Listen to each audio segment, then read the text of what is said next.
This is Boomer Life on CL 650. Who let the dogs out? Who let the dogs out? There it is. We knew it was coming. Yep.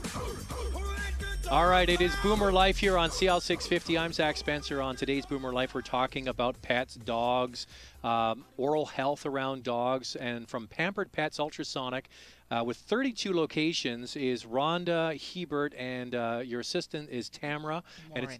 And it's either you or Tamara that does the work. Yes. And you have 32 locations. You have a partnership with Bosley. Yes. And you can go in on one day, you set the day, and you go around the Lower Mainland through the province, really, right? Yes. So it might not be tomorrow, but if you phone and get a booking, you can go down there and get your dog sorted out. You can. I make it so user-friendly that any dog, anywhere, can know where I am every day of the month. Really? Yep. Okay, now, we were joking about pugs and what have you before the break. What is the dog that has the greatest sense of humor, do you think? Is there a breed that is quite quirky and funny? The funniest have to be those silly little Shih Tzus. Yeah? They do the weirdest things, and they're very affectionate, and they're very bonding. Lots of elderly people keep them because they're short-legged. They don't need a lot of exercise, but they need so much love. And you can train them to do anything because they're so in love with you. They'll do anything for you. And they're very, very happy.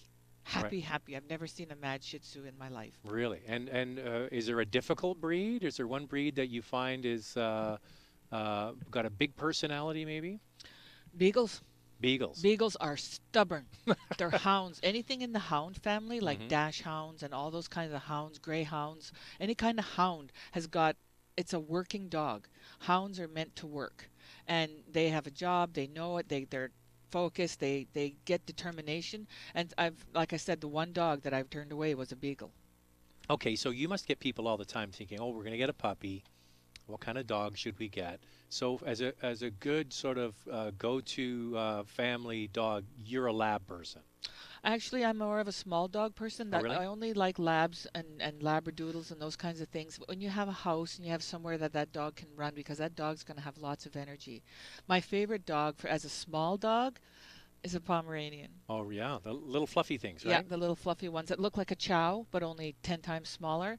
And I find them to be my best. I've had several dogs in my life, and I've had her now 13 years, and that's the best dog I've ever had. There's always one dog that wins at the dog show. What are they? I'm trying to remember. They're white as well. Coton de Tulier. It's called a cotton. Oh, okay. Well, Frise. What is it? The Bichon Frise. Bichon Frise. That's the They one. win all the time because they're so puffy and so cute and so starched white. They're just impeccable, and they got black markings, usually black gum, so the black and the white is very like a stunning. panda bear. Very, very much. What was the other dog you mentioned? Pomeranians. Okay, now I had a Doberman, and they're wonderful dogs. Very good. They're a small dog stuck in a big body. Yes. If they could sit on your lap all day and cuddle, they'd be happy. Most Dobermans that I do, I say, come on, jump up, Caesar. He jumps up on my dental bed, and I clean his teeth. I wrap my legs around him, and I get all around him, and then we turn into this big cuddle fest, right? Cuddle fest, and we're there, and I'm like underneath him cleaning his teeth, and people are looking at me and laughing, and I go, I'll do whatever he wants. Whatever this Doberman tells me to do, I'll do it. That's having owned one, that's a totally misunderstood breed. Totally. And if they're trained well, they can be easier to take care of than a puppy. Yeah, they're wonderful pets. I have an Irish Terrier now, and they're red. And you probably don't see many of them because there are not very many of them around. But he's all terrier. And terriers are, they're stubborn too. And they're working dogs too. Mm-hmm. They're part of the terrier family. His job is to protect our backyard. Yes, they're ratters. Yeah.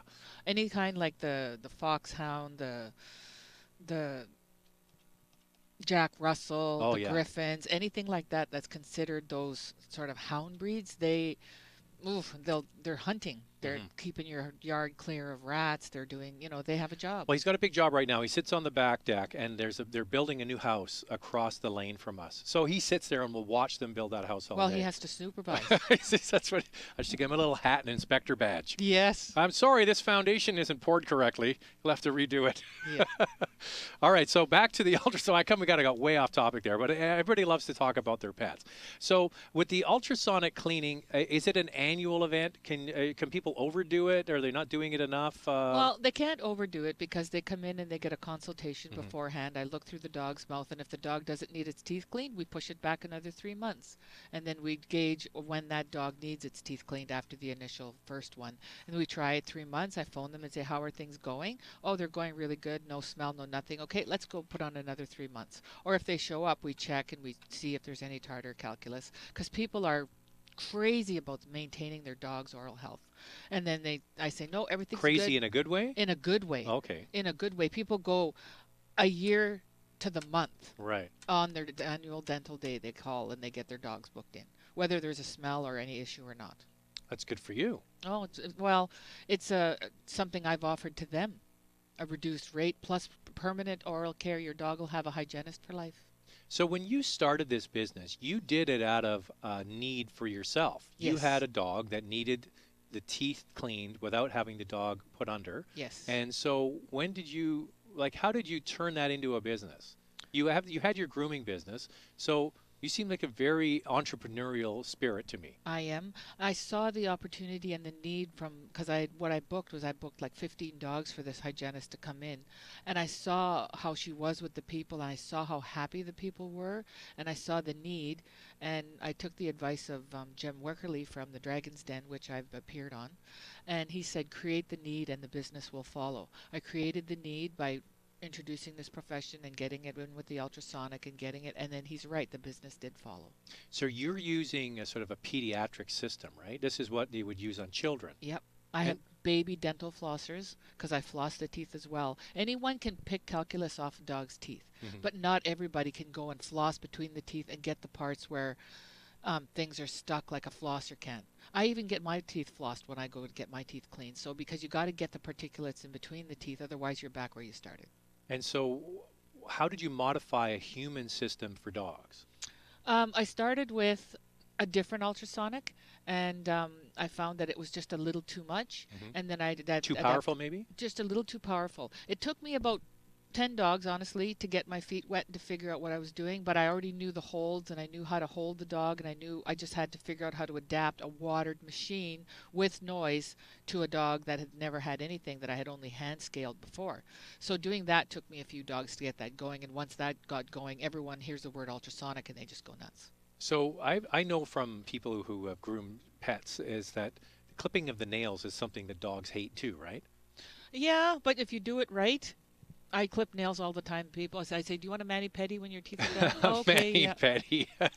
A doggy petty. A doggy petty. Do you want a doggy petty when your dog's done? Oh, please, his nails are getting ridiculous. And you just distract the dog when you're cutting the nails. You touch it on the head, you cut the nail, you touch it over here, you do that. You just give it something else to think about. You make a noise, you clip the nail.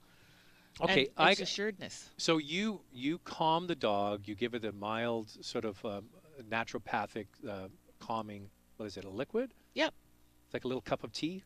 It's like giving it a little boost. It tastes good, they like it, it makes them feel good, and then they're more responsive to me as well. And once the parents leave, they turn into totally different dogs. And you get them relaxed, you do the teeth cleaning.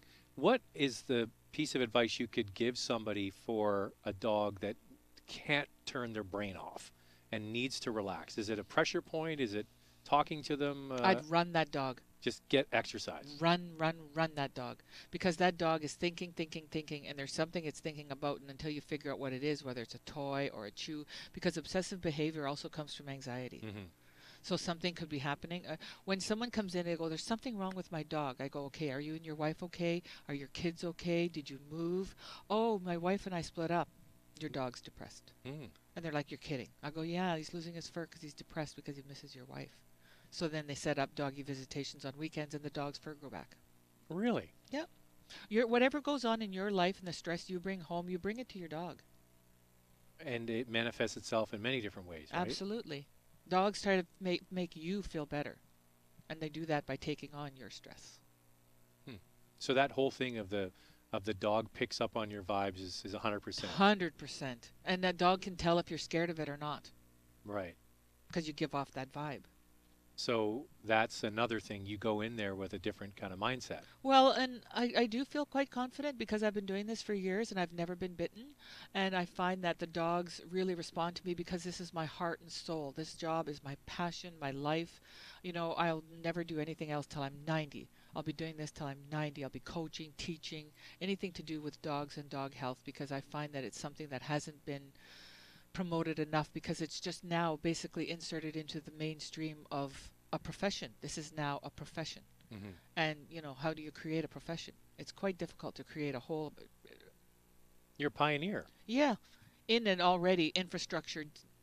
Yeah, it's well, we've heard all the numbers that the amount of money that people spend on pets is huge. It's Ridiculous. an enormous business. So it's great that, and it's great that it's started here in British Columbia. PamperedPetsUltrasonic.com is the website. Rhonda Hebert is here. She's the doggy tooth fairy, the dog whisperer. And to get hold, how do they find you again? 604-591-5020. We'll continue talking about pampering your pet on Boomer Life right here on CL 650. Celebrating the baby boomer lifestyle. This is Boomer Life on CL 650.